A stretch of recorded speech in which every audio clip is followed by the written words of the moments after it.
మాట్లాడినవ్వండి మోహన్ రెడ్డి గారు. భలే ఉన్నారు సార్.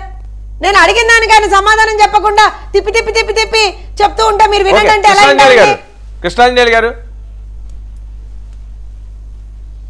వర్మ గారు, ఇక్కడ కీలకమైనటువంటి అంశం ఇందాక ప్రస్తావన అరుణ్ గారు చేశారు. మీరు ఎందుకంటే ఈ డిబేట్ లో ప్రధానమైనటువంటి అంశాన్ని తీసుకొచ్చారు కాబట్టి, పవన్ కళ్యాణ్ ఎవరైనా సరే గీత దాటితే వేటు వేస్తాను అని మాటలు మాట్లాడటం, అదే విధంగా మేము చెప్పినట్టు వినాల్సిందేనటువంటి విధంగా మాట్లాడటం, ఇవన్నీ ఇప్పుడు అరుణ్ గారు మాట్లాడినటువంటి అంశాలను నేను అంగీకరిస్తూనే ఒక అంశం చాలా కీలకమైనటువంటిది. రాజకీయ పార్టీల్లో కూడా అంతర్గతమైనటువంటి ప్రజాస్వామ్యం. ఇప్పుడు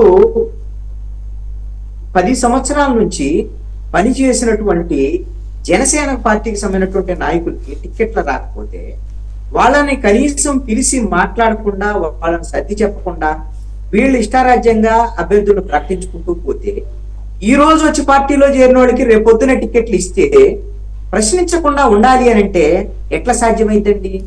మేము ప్రశ్నించడానికే పుట్టినటువంటి పార్టీ అని చెప్పేటువంటి పవన్ కళ్యాణ్, నేను ప్రశ్నిస్తాను అని చెప్పినటువంటి పవన్ కళ్యాణ్, ఆయన ప్రశ్నిస్తే తక్కువలేరా?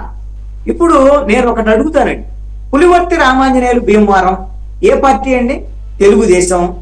తెలుగుదేశం పవన్ కళ్యాణ్ గారు పోటీ చేసినాడు, ఆయన అలా చేరాడు, ఇలాగా జనసేన పార్టీ నుంచి అభ్యర్థి.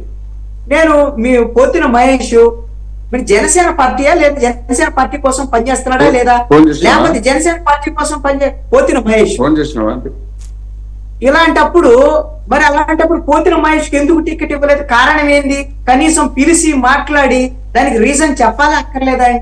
అదే విధంగా మీకు తిరుపతికి సంబంధించినటువంటి అరుణ్ శ్రీనివాసులు ఎక్కడి నుంచి వచ్చాడు? జనసేన పార్టీలో తీసుకున్నాడు. మరి అక్కడ పనిచేసినటువంటి కిరణ్ రాయలకి సమాధానం చెప్పాలా, లేకపోతే సర్ది చెప్పాలా, లేకపోతే అవసరం లేదా?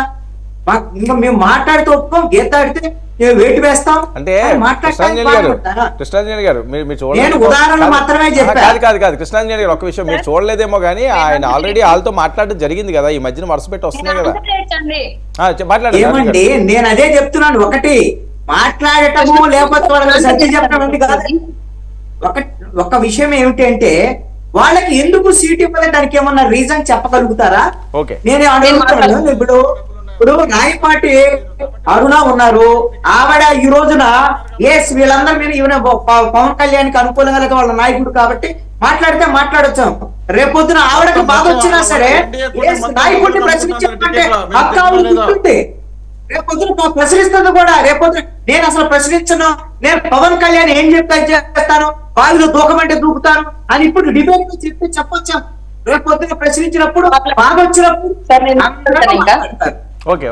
కాకినాడ మేయర్ ఆవిడ పనిచేశారా పనిచేయలేదు జనసేన పార్టీకి చేసినప్పుడు నాకు ఎందుకు టికెట్ ఇవ్వలేదు? కారణం ఏంటి? నేను పలానా చెట్టిపల్లి సామాజిక వర్గం కాబట్టి మా అమ్మ ఎందుకు ఇంత అన్యాయం చేస్తున్నారు అనేటువంటి విషయాల మీద ఆవిడ ప్రశ్న వేసినప్పుడు దానికి సమాధానం చెప్పుకోవటం వదిలిపెట్టి మేము గీత దాటి వేటు వేస్తాం అనేటువంటిది కరెక్ట్ కాదు.